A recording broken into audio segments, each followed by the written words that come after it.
Halo semuanya, perkenalkan nama saya Stefan Martin KDG dengan NIM 2423150004. Saya dari jurusan Pendidikan Bahasa Inggris, Fakultas Sastra dan Bahasa.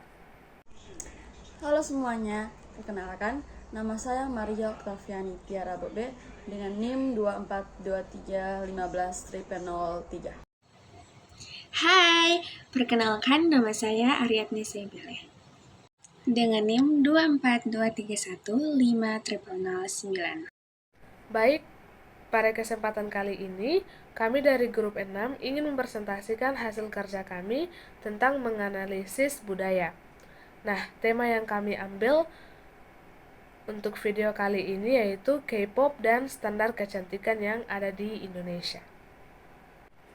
Sebelum saya memulai presentasi saya, perkenalkan nama saya Stefania dan kedua teman saya Ariadne dan Maria.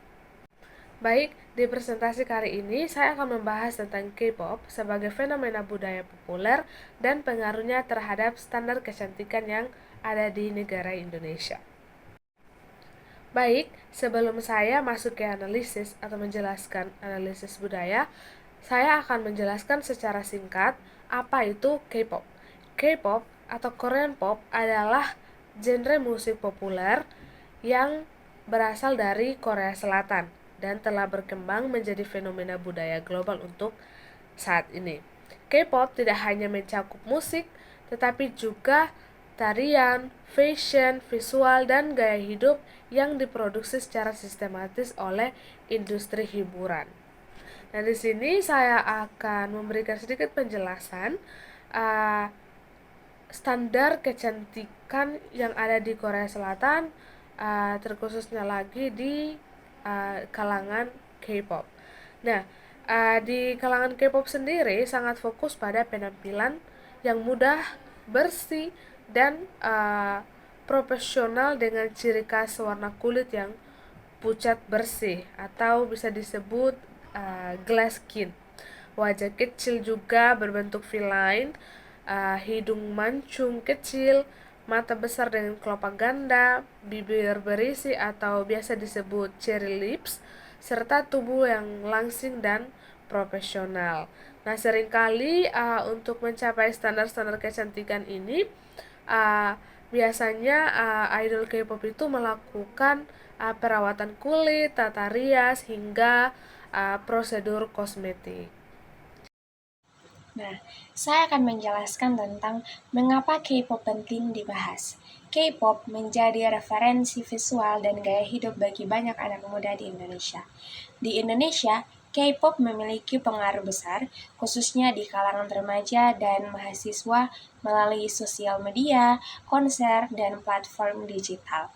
Nah, fenomena ini penting untuk dibahas karena pengaruh K-pop tidak hanya berhenti pada hiburan, tetapi juga membentuk cara generasi muda memandang kecantikan dan nilai diri. Pendekatan yang dipakai oleh kelompok kami yaitu teori Circuit of Culture. Nah, teori ini membantu kita melihat budaya sebagai proses yang saling terhubung, bukan fenomena yang berdiri sendiri. Dalam presentasi ini, kami menganalisis fenomena K-pop menggunakan pendekatan Circuit of Culture. Pendekatan ini melihat budaya melalui 5 aspek, yaitu representation, identity, consumption, production, dan regulation. Nah, melalui pendekatan ini, kita dapat memahami bagaimana standar kecantikan dalam K-pop diproduksi, disebarkan, dan diterima oleh masyarakat Indonesia. Representation. Visual idol seringkali sudah melalui proses editing, styling, dan manajemen citra. Dari aspek representation, idol K-pop sering ditampilkan dengan standar kecantikan tertentu, seperti kulit cerah, tubuh langsing, wajah simetris, dan penampilan yang selalu terlihat sempurna. Representasi ini ditampilkan secara konsisten melalui musik video, iklan, dan media sosial, sehingga membentuk kecantikan yang dianggap ideal. Identity. Proses ini bisa memengaruhi rasa percaya diri dan cara seseorang memandang tubuhnya sendiri. Nah, dari aspek Identity representasi tersebut memengaruhi cara remaja dan mahasiswa di Indonesia membangun identitas diri. Banyak penggemar membandingkan diri mereka dengan idol K-pop, sehingga standar kecantikan media sering dijadikan tolak ukur nilai diri. Selanjutnya dari aspek consumption. Konsumsi ini sering dianggap sebagai bentuk kedekatan emosional dengan idol.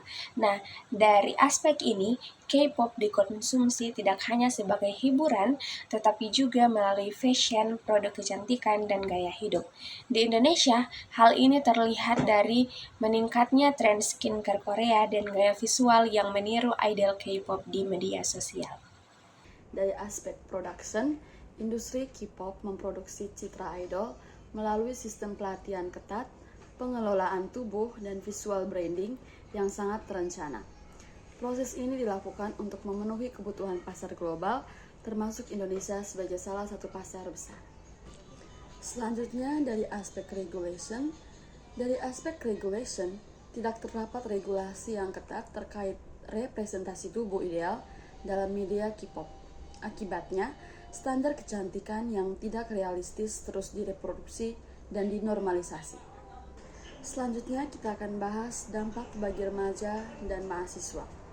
Dampak ini tidak dialami oleh semua orang, tetapi cukup signifikan hampir bagi sebagian audiens.